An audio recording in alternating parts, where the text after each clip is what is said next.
मित्रांनो नमस्कार.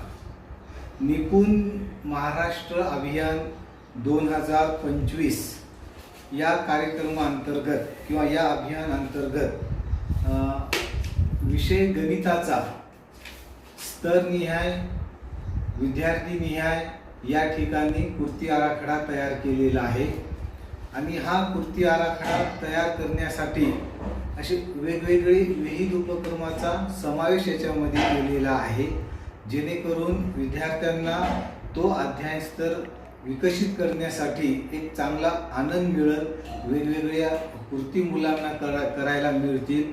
त्याच्यामुळं विविध कृतीचा समावेश याच्यामध्ये केलेला आहे.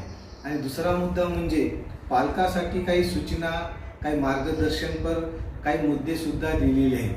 कारण की आपल्याला माहीत आहे 1 मे पासून आपल्या शाळेला सुट्ट्या असतात, जवळपास 1.5 महिना सुट्ट्या असतात. तेव्हा विद्यार्थी शाळेमध्ये येत नाही तर तो पालकाच्या सानिध्यामध्ये राहतो. मग व्हॉट्सअपच्या माध्यमाद्वारे आपण वेगवेगळे व्हिडिओ मुलांना टाकून पालकांना सांगू शकतो, सूचना करू शकतो किंवा विनंती करू शकतो की बाबा तुम्ही हे व्हिडिओ आपल्या मुलांना दाखवा. म्हणजे पालकांचा सहभाग खास करून या कृती आराखड्यामध्ये घेतलेला आहे. मग हा कृती आराखड्याची PDF तर तुम्हाला मिळून जाईलच, परंतु काही सूचना आहेत त्या कोणत्या आहेत ते आपण या ठिकाणी बघूया आणि या कृती आराखड्यामध्ये कोणकोणते मुद्दे आहेत ते सुद्धा आपण बघूया.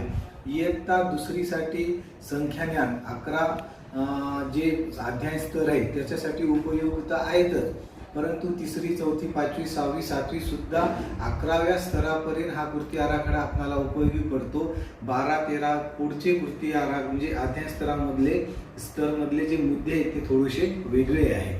म्हणून 2री ते पुढील सर्व वर्गासाठी हा आराखडा आपल्याला उपयुक्त आहे. मित्रांनो, हा मी तयार केलेला कृती आराखडा आपण बघत आहात.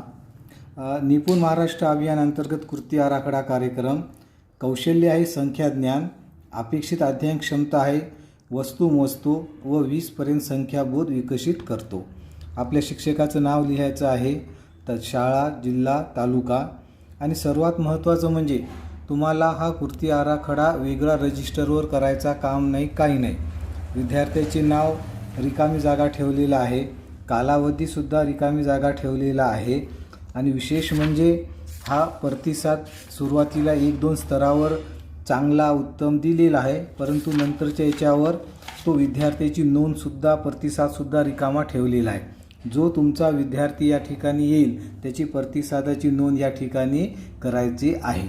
म्हणून फक्त PDF काढायचा आणि विद्यार्थी कोणत्या स्तरावर आहे त्या स्तरावर जे आहे त्याच्यावर विद्यार्थ्याचं नाव लिहायचं.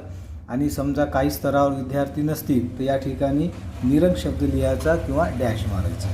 बघा, अनुक्रमांक, विद्यार्थ्याचे संपूर्ण नाव, अध्ययन स्तर, अध्ययन कृती उपक्रम, शैक्षणिक साहित्य व साधने, कालावधी, विद्यार्थ्याची नोंद व प्रतिसाद आणि पालकांचा सहभाग किंवा पालकाकरिता सूचना.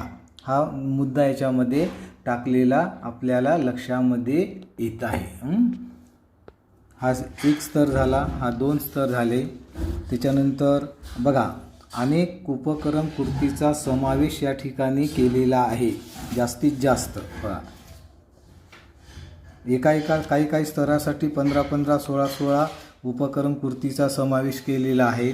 काही याच्यामध्ये 5-6 उपक्रम दिलेले आहेत. राईट. आता या कृती आराखड्यामध्ये स्तर 3वर वस्तूची भाषा आहे, परंतु हा स्तर विकसित करण्यासाठी वस्तूची भाषा, चित्राची भाषा, नाणी नोटाची भाषा, कृतीची भाषा, बोटाची भाषा यावर आधारितसुद्धा या ठिकाणी उपक्रम कृती घेतलेले आहेत. त्याच्यानंतर हा 4था स्तर आहे. 5वा स्तर. बघा, 5व्या स्तरासाठी खूप उपक्रम कृती याच्यामध्ये समाविष्ट केलेले आहेत. अशा वेगवेगळ्या उपक्रम कृती स्वच्छ सुंदर याच्या हस्ताक्षरामध्ये सुटसुटीत जेणेकरून लिहिलेल्या आहेत.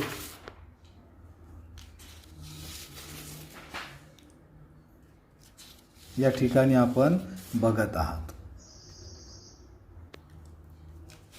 असा एकंदरीत हा जवळपास 18 पेजेसचा हा कृती आराखडा आहे. नक्कीच तुम्हाला उपयोगी पडेल. तुम्ही वेगळा रजिस्टरला करण्याची गरज नाही, काही नाही. याचीच हार्ड कॉपी करायची. हार्ड कॉपी काढून आपण विद्यार्थ्याची नावं लिहून हा कृती आराखडा सहज वापरू शकता. धन्यवाद.